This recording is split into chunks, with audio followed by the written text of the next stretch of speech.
That's Nick. And that's Joseph. And today we're here to talk about The Banishing, the seventh film directed by Christopher Smith, which premiered at the 2020 Sitges Film Festival and will be available to stream on Shudder as of April 15th, 2021.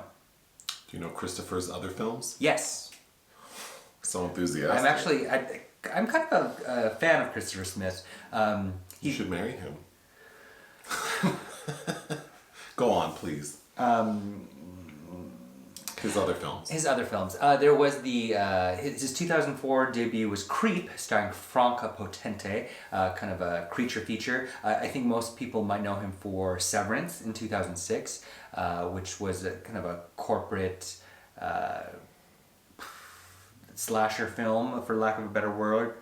Triangle in 2009. I know that we saw that years ago. You probably don't remember it with Melissa George, but I really like that film. Black Death with Sean Bean.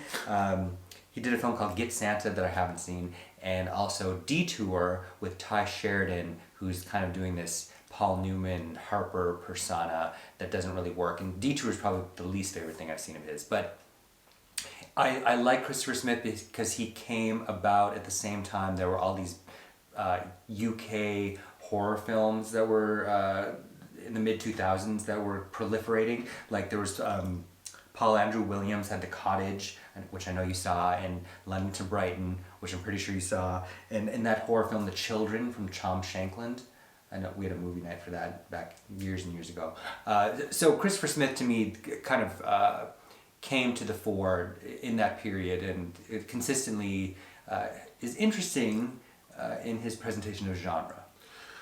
Okay, The Banishing. There is a lot going on. There is. I did enjoy this film for the most part, and I think it is interesting.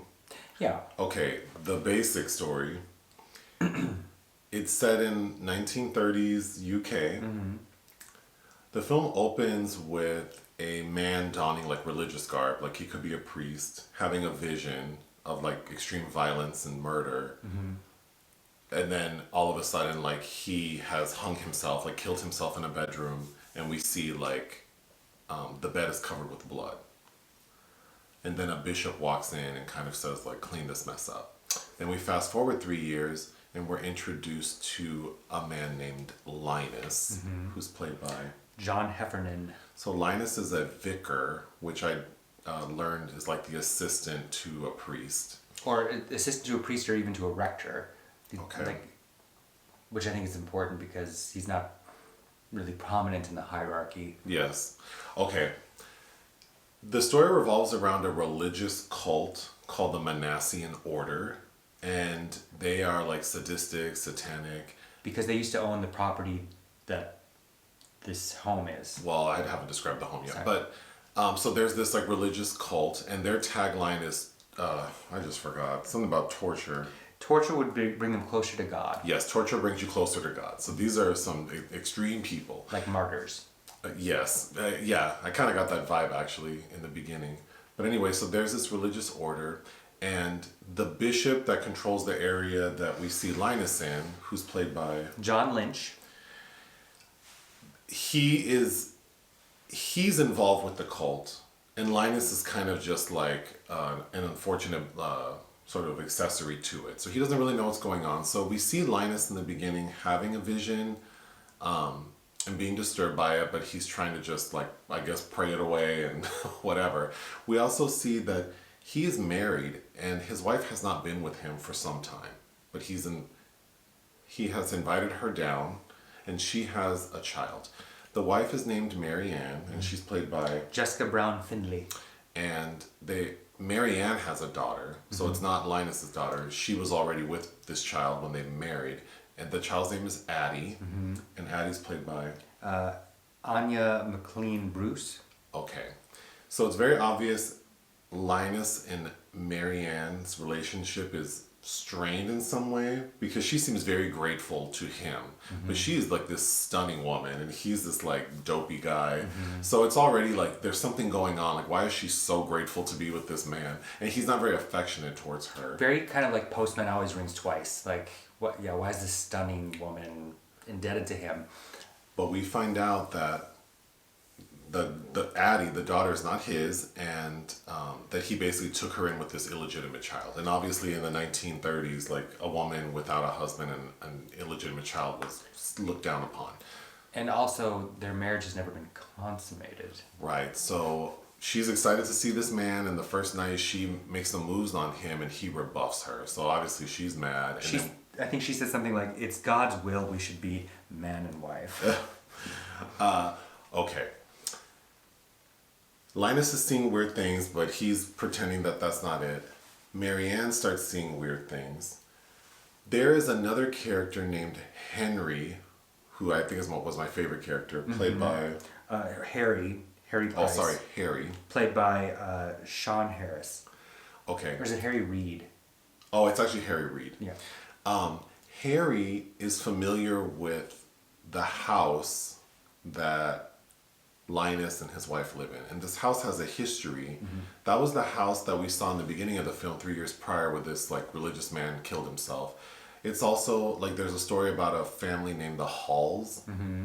And it was said that they left the house to go back to Australia, but really the people were killed and buried under the house or whatever.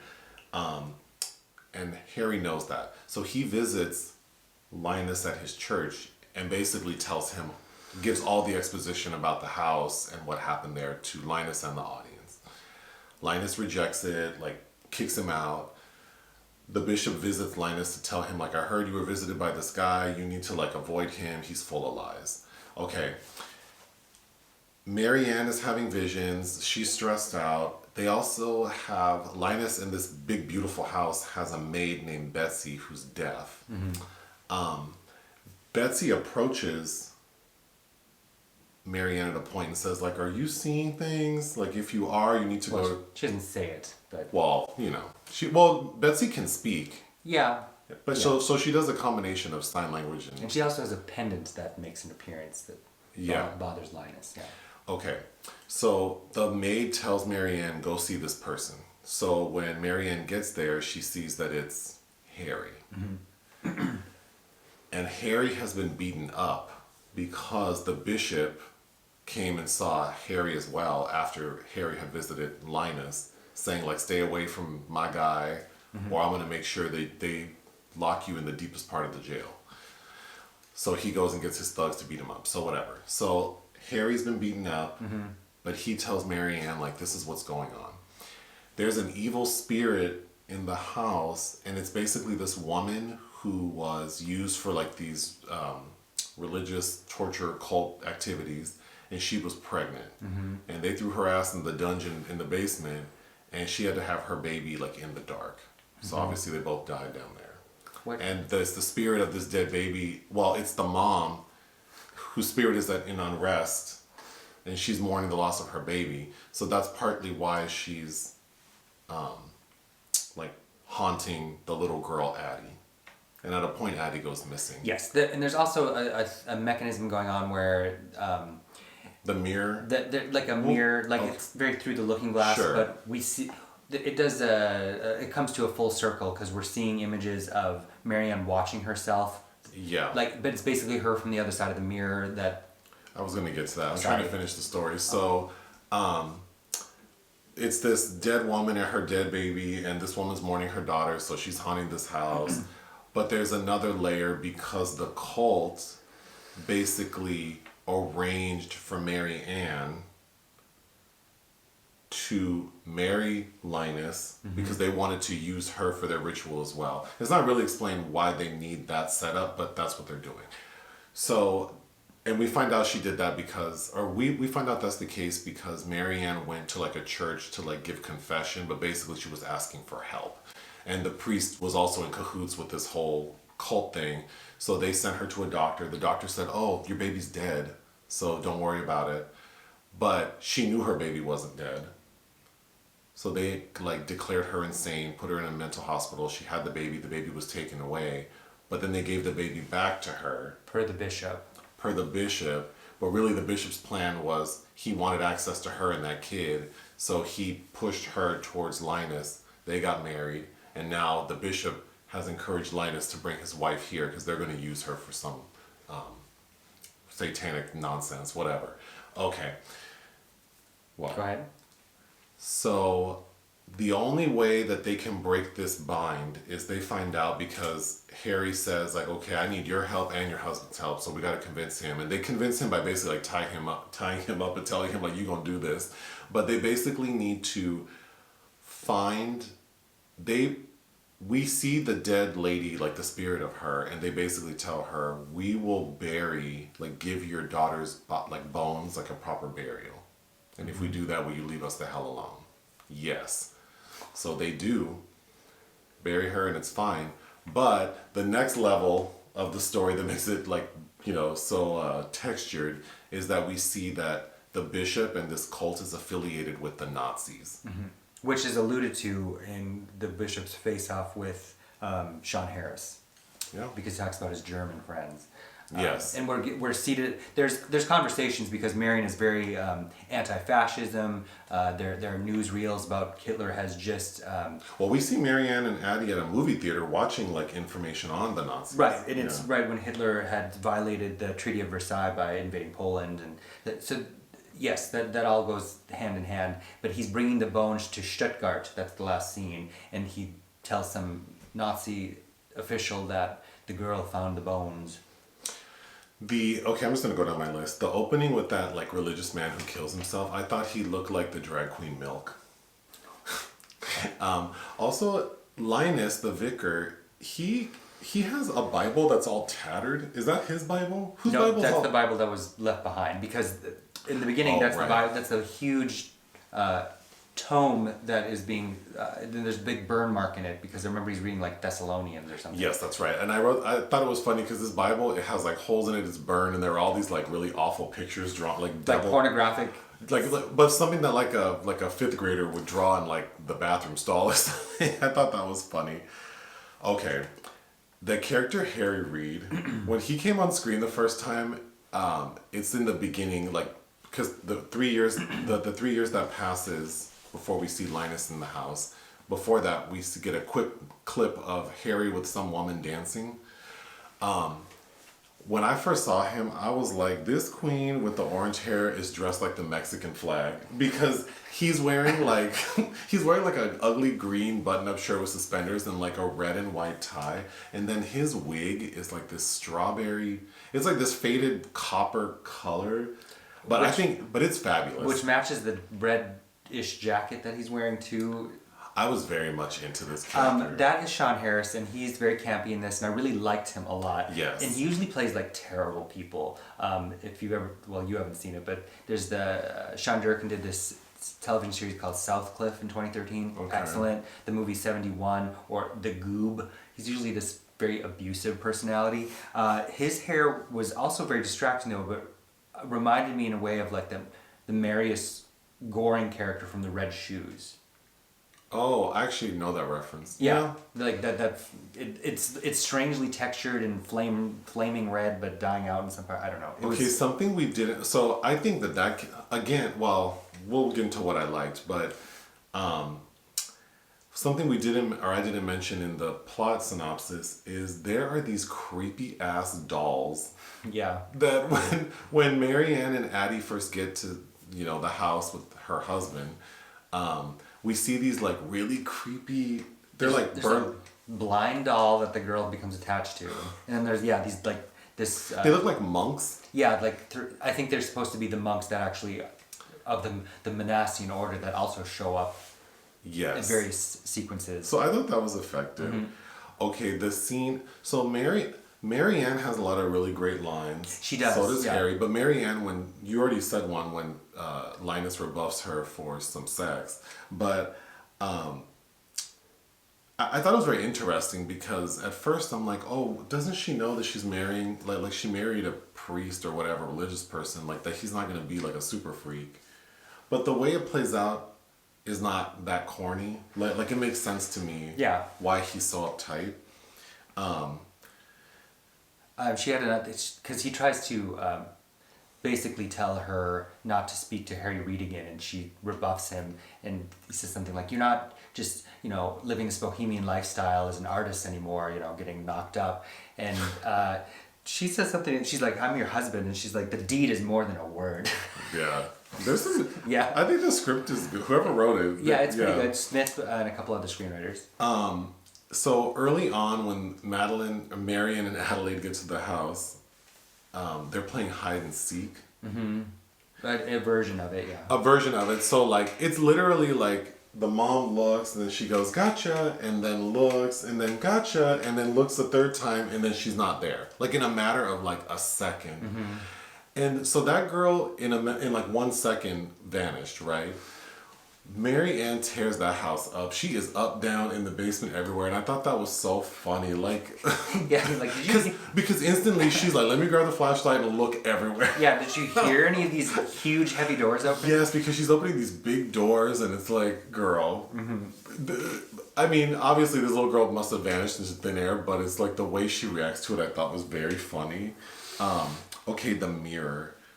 Yeah, there's this motif of like trying to demonstrate that there is a spirit in the house attempting to communicate that, which I don't think is that scary. No. But it was interesting where like they see their reflections in the mirror and then like they'll do something and the reflection doesn't do it. Yeah. So that's used kind of, I mean, it's done like maybe 4 times. And also that the presence is manipulating them in ways, kind of their vulnerabilities and worst fears, which, you know, is also a common trope in these kind of things. But I thought was done in interesting ways. That really pivot on the strong character work that's done, because Marianne sees Betsy dead in the greenhouse, who has apparently she has a green thumb, and you know, trying to deduce like why this is her nightmare and tying that into like her outrage at fascism and kind of trying to protect people, and how she's really taken that kind of masculine stance that her husband simply can't.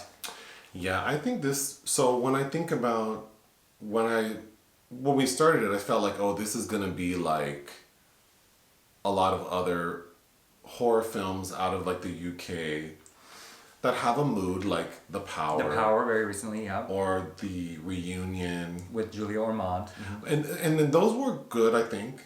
Yeah. Like I enjoyed them. But then I think when you compare them to like the American versions, like The Unholy or all these possession movies, I think, you know, well, I mean, when I hear a British accent, I just assume that it's going to be a little smarter than the... So, but it adds like sort of another level, and also like the way it's shot and the mood, it just feels like it feels vintage versus, well, what's that one movie we saw with the, like about the witch and the really pretty lead actress also wrote and directed it, and it's like Game of Thrones affiliated. Yeah, I'm trying to think what I need more details, but you know, like, so I'm likening it to The this, Reckoning. Yes, I'm likening it to this film in the sense that like I think it did a really good job of creating a mood. I did read a couple of reviews, which I never do before I watched this, and people were complaining that it's like boring and nothing happens. Well, that's like Robert Eggers' The Witch as well, which I don't. That was the complaint about that film, which I don't care. But I don't mind this because the first hour it's like, you know, there aren't really any scares. It really feels more like a drama, like an eerie drama. But then the character work, I thought was actually pretty good. It's pretty impressive because if you compare it to like something American recently, like The Unholy, which is terrible, where you're focusing on all these assumed beliefs people have. You know, we're talking about Nazi era. The eve of World War II, like there's nothing scarier than Hitler and the Nazis, and like in the Indiana Jones films, I think even kind of play on that too. Like there's supernatural things in there, but there's this omnipresent darkness that really is creating the mood you need.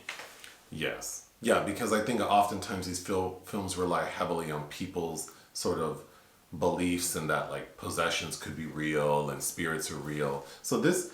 Again, I wasn't scared. I don't think this is like a super effective horror film, but I think it's definitely like the excellent character work, and I think the like the good writing really made it feel like more like like an effective like creepy thriller. Mm-hmm. And I think it throws its subversion in there too, because posing as a supernatural thriller, if you will, because Linus is so ineffectual, but we show him like mumbling through one of his sermons, and it opens with, "Why does God allow evil to exist?" Yes, exactly. So therefore,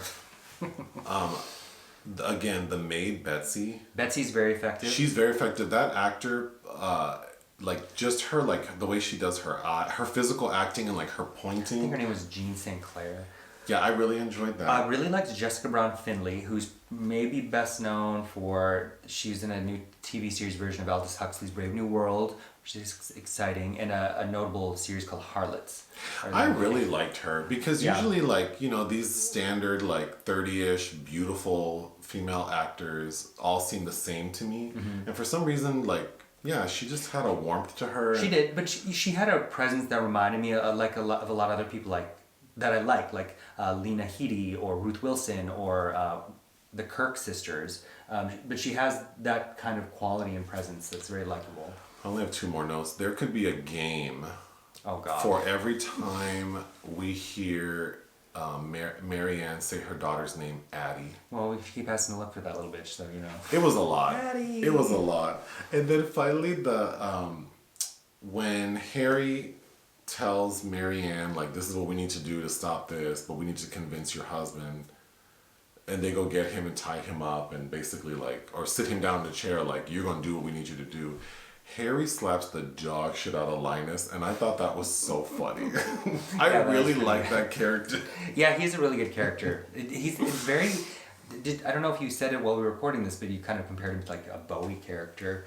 Like Yeah, I like his look. He's sort of angular and sinewy, but also, I don't know. There's something. He also looks like I need to look him up when he was younger, because he looks like he would have been quite striking. He still is a handsome man. I think there was an androgynous quality about his occultist in this, but yeah, I was very into it. Same. Do you have anything else to say? No, We didn't talk about what we would give this film. we didn't. What would you give this film? I'd say 3.5. Oh wow, I would give it 3 out of 5 stars. Okay. I think it's worth a watch. Yeah, for sure. The bad reviews I saw, I do not agree. Same. I mean, I have my own opinions. I think that it's a pleasant surprise to not be completely spoon-fed and to do something with this haunted... Because when I read it was about a haunted house in the 30s, I even kind of wanted to put off watching it. And I think that there's some... Trying to add a little extra flavor is not a bad thing, and I don't mind slower character work. You really become more invested in what you're watching on screen when that happens. So. Anything else? No. Bye. Bye.